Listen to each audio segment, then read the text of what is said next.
नमस्कार। पहला नाम आशा करती हूँ आप सब लोग ठीक होंगे। मैं भी बिल्कुल ठीक हूँ। जैसा कि लोकेशन देख के आपको अंदाज़ा आ ही गया होगा कि मैं फिर से एक नई डेस्टिनेशन की तरफ हूँ। इससे पहले वाले ब्लॉग में आपने देखा था कि मैं थी SMBT रेलवे टर्मिनल पे, जो कि भारत का पहला सेंट्रलाइज्ड AC रेलवे टर्मिनल है। उसे देख के हमें बिल्कुल नहीं लगेगा कि ये रेलवे स्टेशन होगा। बिल्कुल जो एक एयरपोर्ट की तरह उसको मतलब डिज़ाइन किया गया है। और आपको याद होगा तो मोदी जी ने इसका उद्घाटन भी किया था जल्द ही। अब मैं आपको बताती हूँ, अब मैं ले चलती हूँ आपको नए जर्नी पे। और हम जा रहे हैं अभी आंध्र प्रदेश। एक हिंट दे देती हूँ आपको। और हम जा रहे हैं दर्शनों के लिए। तो आपको बहुत ही एक इंटरेस्टिंग वीडियो आपको मिलने वाला है, तो आप मेरे साथ बने रहिए। Stay tuned. एक सेकंड की भी लेट नहीं कीजिए। जैसे ही ब्लॉग आए वैसे ही देख लीजिए और मेरे साथ आप भी सफ़र का मज़ा लीजिए। मेरे साथ आप भी ट्रिप पे चलिए। दोस्तों, अभी मैं हूँ हावड़ा भरूच ट्रेन पे और हम SMBT से ही हमने ये ट्रेन पकड़ी है। ये जा रही है आंध्र प्रदेश की तरफ, क्योंकि हम जा रहे हैं दर्शनों के लिए। और कहाँ जा रहे हैं ये मैं अभी रिवील नहीं करूँगी। इसके लिए आपको पूरी वीडियो देखनी होगी, पूरा ब्लॉग देखना होगा। मेरे साथ इस ट्रिप में बने रहना।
अब हम पहुंच चुके हैं एक स्टेशन पे जिसका नाम है जगापेट।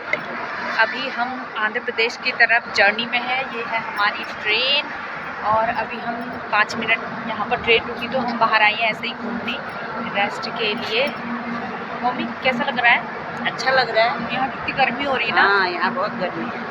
यहाँ बहुत ही ज़्यादा गर्म हो रहा है। अभी ट्रेन के अंदर क्योंकि AC चली है तो वहाँ तभी स्वेटर पहनना है, लेकिन यहाँ बहुत गर्मी हो रही है। हम उत्तराखंड के हैं ना, तभी हमें हाँ, वहाँ तो कितना ठंडा आ रहा है में। और साउथ इंडिया में इतना गर्म हो रहा है क्या। हमारी ट्रेन जहाँ तक है, हम मम्मी शाम तक पहुँचेंगे ना। हाँ, 6:30 बजे आंध्र प्रदेश पहुँचना है हमें। हम लग रहा है शाम तक ही पहुँचेंगे, क्योंकि ट्रेन हर स्टेशन पे रुकी जा रही है, इसलिए हम लेट हो गए हैं। तो हम भी हर स्टेशन पे उतर ही जा रहे हैं। अब क्या करें, देवता की कृपा होगी और प्रभु का बुलावा होगा तभी हम जा रहे हैं दर्शनों के लिए, क्योंकि बहुत कम लोग दर्शनों के लिए जा पाते हैं या उनका सोचा हुआ हो पाता है। प्रभु का बुलावा होगा और तभी उन्होंने हमें बुलावा भेजा और हम जा रहे हैं दर्शनों के लिए। हमारे साथ वीडियो में बने रहिए और आप भी दर्शन कीजिए हमारे साथ। और हम कहाँ जा रहे हैं ये हिंट मैंने आपको दे दिया था। हम जा रहे हैं आंध्र प्रदेश और वहाँ हम मंदिर में जा रहे हैं एक दर्शन के लिए। और कौन से मंदिर में जा रहे हैं ये अभी तक सस्पेंस बना हुआ है। और हम आ गए हैं इस पेड़ के नीचे और ये फूल तो हमारे यहाँ पे उगता है, सबको पता होगा। पीला कनेर दाने भी है, इसके फूल भी हैं। हाँ, पीला कनेर है ये और छोटे फूल लग रहा है। जाति का है हमारे, तो मैंने हमारे वहाँ शूट कर लिया। दूसरी जाति का नहीं, ऐसा तो होता है मम्मी। नहीं, हमारा बड़ा होता है, ऐसा नहीं। पत्ते हैं उनके, जैसे पत्ते भी इसके छोटे हैं। 5 मिनट हम भी रुकते हैं, फिर हम भी चलते हैं। बाय, मिलते हैं।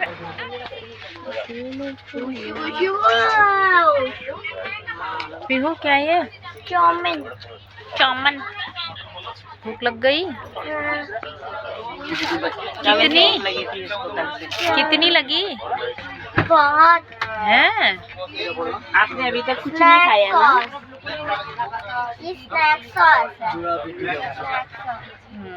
और कुछ कहना चाहेंगे आप? अब मैं खाऊंगी। डाल दो यार।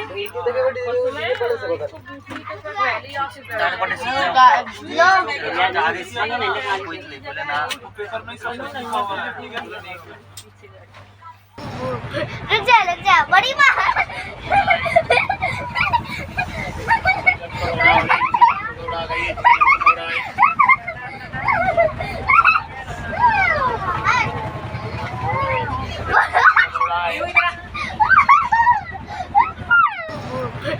रुक जा बड़ी माँ।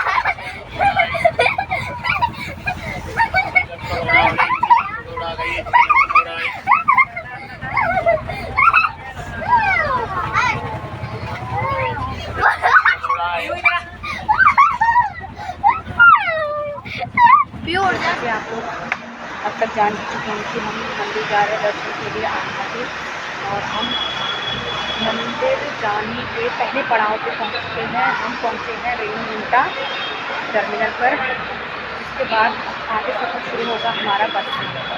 उसके बाद हम पहुँचेंगे आंध्रा में मंदिर में, और यहीं पर आपका मैं सस्पेंस भी क्लियर करती हूँ। हम जा रहे हैं तिरुपति बालाजी के दर्शन करने। हम सभी की मनोकामनाएं पूरी करें बालाजी, और आपको उनके दर्शन भी कराऊंगी मैं, तो वीडियो में मेरे साथ बने रहिए।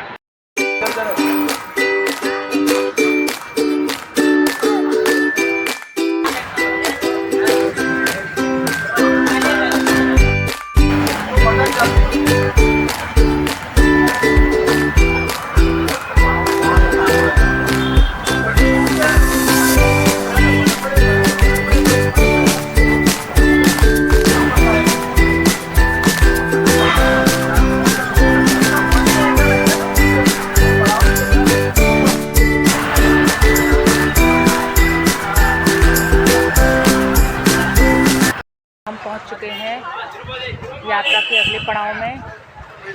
वेंकटेश्वर स्वामी के दर्शन के लिए हम आ रहे थे। हम पहुंचे थे रेणीगुंटम रेलवे स्टेशन पर। अब हम आज के वहाँ से हमने 2 घंटे का बस पकड़ किया, जो कि आंध्र प्रदेश की बस सेवा है सप्तगिरी एक्सप्रेस से। उसके बाद हम पहुँच चुके हैं आंध्र प्रदेश के चित्तूर डिस्ट्रिक्ट के तिरुमाला गाँव पर, जहाँ यहीं पर दोस्तों हम पहुँच चुके हैं आंध्र प्रदेश के चित्तूर डिस्ट्रिक्ट के तिरुमाला। तिरुमाला वो जगह है जहाँ पर वेंकटेश्वर स्वामी का मंदिर है। अब यहाँ से सीधे हम मंदिर जाएंगे दर्शनों के लिए। हेलो गाइस, जैसा कि आप लोग सफ़र की शुरुआत से मेरे साथ हैं, तो हम अभी पहुँच चुके हैं तिरुमाला में। तिरुमाला मतलब यात्रा का दूसरा पड़ाव है। अब यहाँ से पैदल यात्रा शुरू होगी। जो आप सामने रास्ता देख रहे हैं, यहीं से पैदल जाते हैं और उसी के बाद किसी रास्ते लौटते हैं। तो यहाँ पर हमारा आज नाइट स्टे होगा। नाइट स्टे यहाँ यही नाइट स्टे है। तो अब आप देख सकते हैं कि आसपास चकाचौंध जो है ये होटलों की है, जो कि शुद्ध शाकाहारी होटल है। यहाँ शुद्ध शाकाहारी भोजन करने के बाद ही लोग दर्शनों को जाते हैं, और यहीं से हमारी पैदल यात्रा शुरू होगी श्री वेंकटेश्वर स्वामी के दर्शन के लिए। तो यात्रा में मेरे साथ बने रहें, प्रभु के दर्शन करें। वेंकटेश्वर स्वामी आपकी मेरी हम सब की मुरादें पूरी करें। इसी नोट के साथ मिलते हैं थोड़ी देर में।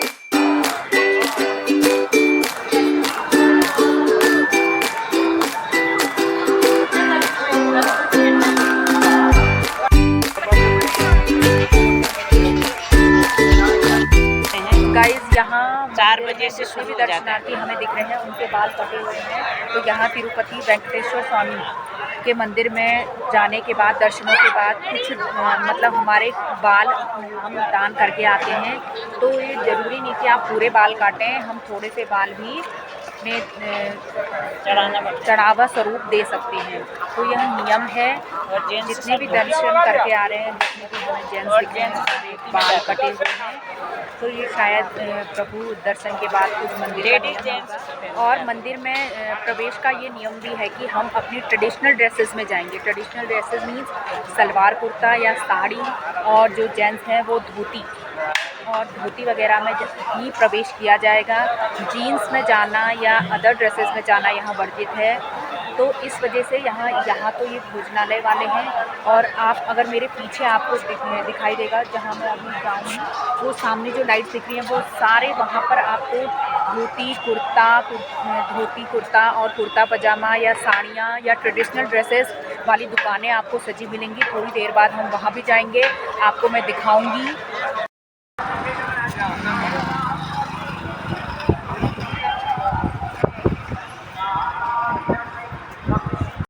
हेलो दोस्तों, जैसे कि आप लोग अभी तक मेरे साथ ब्लॉग में बने हुए थे, हम पहुँच गए थे तिरुपति, जहाँ से हम मंदिर वेंकटेश्वर स्वामी के दर्शन के लिए अगले पड़ाव में जा रहे थे। तो बस अब हम तैयार हो चुके हैं, अब हम जाएंगे साड़ी वगैरह पहन के, क्योंकि वहाँ ट्रेडिशनल ड्रेसेस में ही जाना होता है। लेकिन वहाँ फ़ोन ले जाना अलाउ नहीं है। नो इलेक्ट्रिकल इक्विपमेंट्स, ना ही घड़ी, ना ही ब्लूटूथ, ना फोन, ना प्लास्टिक का कोई सामान, ना चमड़े का कोई सामान। सभी चीज़ हम यहाँ लॉकर रूम में है, यहाँ हम लॉकर रूम में रख के जाएंगे और उसके बाद जाएंगे मंदिर में दर्शन के लिए। और तो दोस्तों, अब हम रेस्ट हाउस से निकलकर मंदिर परिसर की ओर दर्शनों के लिए बढ़े। तो यहाँ मंदिर परिसर से लगभग 4 या 5 किलोमीटर पहले ही भक्तों की लंबी कतारें आपको देखने को मिलेंगी, जैसा कि आप अभी आगे वीडियो क्लिप्स में देखेंगे भी। ये कतारें यहाँ से लगभग मंदिर तक ही हैं और इन कतारों में कई घंटे रुककर हम 10 या 12 कदम आगे बढ़ते हैं। तो आप जब भी बालाजी मंदिर में दर्शन के लिए जाएंगे, लगभग 12 से 13 घंटे तो लगना जायज़ ही है। जैसा कि आप देख रहे हैं क्लिप्स में, बहुत लंबी लंबी कतारें लगी हैं। यहाँ हर दिन लाखों की संख्या में दर्शनार्थी दर्शनों को आते हैं और आपको हर दिन ऐसी ही कतारें मिलेंगी। हम लगभग 12:30 बजे हम कतार में खड़े हो चुके थे और 3 बजे तक हम अपनी जगह पर वैसे ही बने रहे, टस से मस न हुए। उसके बाद हम थोड़ा थोड़ा आगे बढ़ते गए और लगभग 4 साढ़े 4 बजे तक हम मंदिर दर्शन के लिए पहुंच गए थे। आप देख सकते हैं ये कतारें बिल्कुल इतनी ठंड में नंगे पैर, और हाँ, यहाँ कतार में भी आप चप्पल नहीं ले जा सकते। मंदिर परिसर में तो ले जाते ही नहीं हैं, लेकिन वैसे भी कतार में जब आप लाइन में लगे हैं तब भी आप नंगे पैर ही रहेंगे। कोई जूता नहीं, कुछ नहीं, और जो आपने कपड़े पहने बस वही आप यूज़ कर सकते हो, स्वेटर वगैरह, कंबल वगैरह। कई सारे लोग कंबलों में सोए थे उसी रोड पे, लाइन पे, मतलब जिस लाइन पे हम खड़े थे वहीं फर्श पे सोए थे। यात्रा में हम लाइन पे लगे हैं, तो इसके बाद थोड़ा आगे एक काउंटर था जिस पर सारे फ़ोन और इलेक्ट्रिकल इक्विपमेंट जमा कर दिए जाते हैं और उन्हें दर्शनार्थियों को बालाजी दर्शन के बाद ही दिया जाता है। तो मैं आपको सीधे मंदिर प्रांगण में अब मिलूँगी और मंदिर प्रांगण के दर्शन कराऊंगी कि तिरुपति बालाजी के प्रांगण में जाकर किस प्रकार का अनुभव एक प्राप्त होता है, एक अलौकिक आनंद कैसा प्राप्त होता है। तो आप मेरे साथ वीडियो में बने रहें। तो आगे करते हैं दर्शन।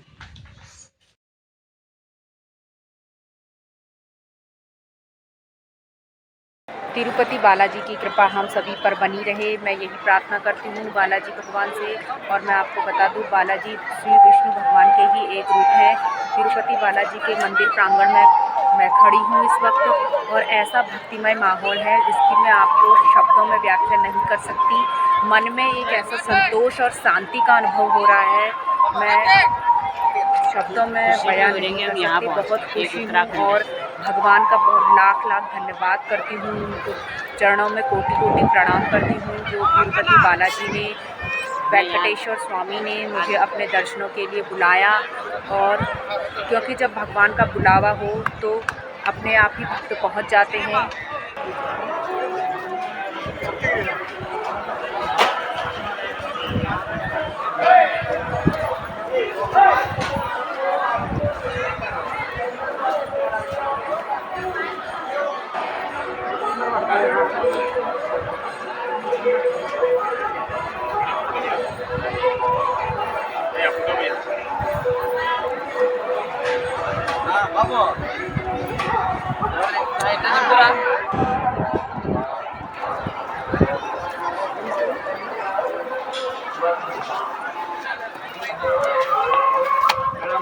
మేడం దీపం ఈ దీపం అమ్మ దీపం వెలిగించండి దీపం నాకు కేజా నీడ కాగ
तो दोस्तों ये है बालाजी के मंदिर का मुख्य द्वार, जहाँ से आप बालाजी के दर्शन कर सकते हैं। प्रभु बालाजी की कृपा, वेंकटेश्वर स्वामी की कृपा हम सभी पर बनी रहे। प्रभु से यही प्रार्थना है कि हमारे जीवन में खुशियाँ कभी कम ना हों।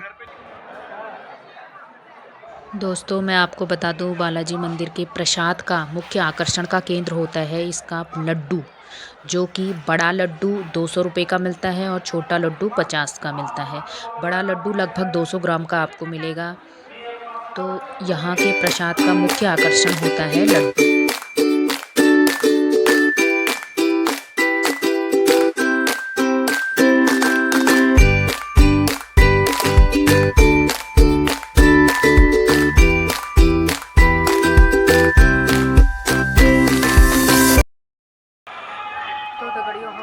दर्शन के बाद आ चुके हैं तिरुपति बालाजी वेंकटेश्वर स्वामी जी के मंदिर के प्रांगण में।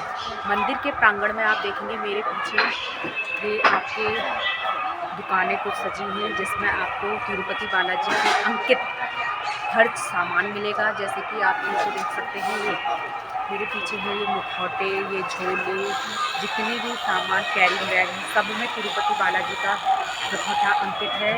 और ऐसे ही कई सारी आपको दुकानें देखने को मिलेंगी। मैं पीछे अगर कैमरा ले जाऊं और इस साइड के सामने की साइड मैं आपको खुद ही दिखा देती हूँ। अगर आप पीछे नज़र जाएगी तो पूरी दुकान ही दुकानें हैं। यहाँ आपको तिरुपति बालाजी से द्वार के मुखौटे के अंकित आपको चीज़ें मिलेंगी और सामान मिलेगा।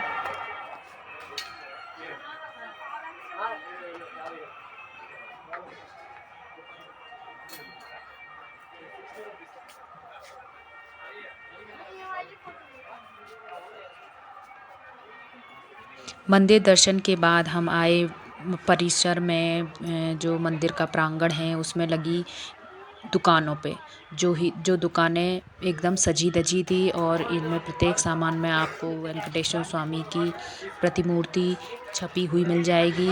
आपको यहाँ पर हर प्रकार का सामान देखने को मिलेगा, मूर्तियाँ, फ्रेम्स, जो कि वेंकटेश्वर स्वामी की फ़ोटोज़ बने हुए थे जिन पे, और अलग अलग प्रकार का सामान, धूप, दीप, अगरबत्ती और पीतल से बनी मूर्तियाँ, तिलक, पिठा, रोली, सब कुछ सामान यहाँ आपको मिलेगा। ये मंदिर परिसर में ही स्थित दुकानें हैं और प्रसाद मिलेगा आपको। और ये मंदिर परिसर की दुकानें हैं जो कि सजी धजी थी अलग अलग प्रकार के सामान से।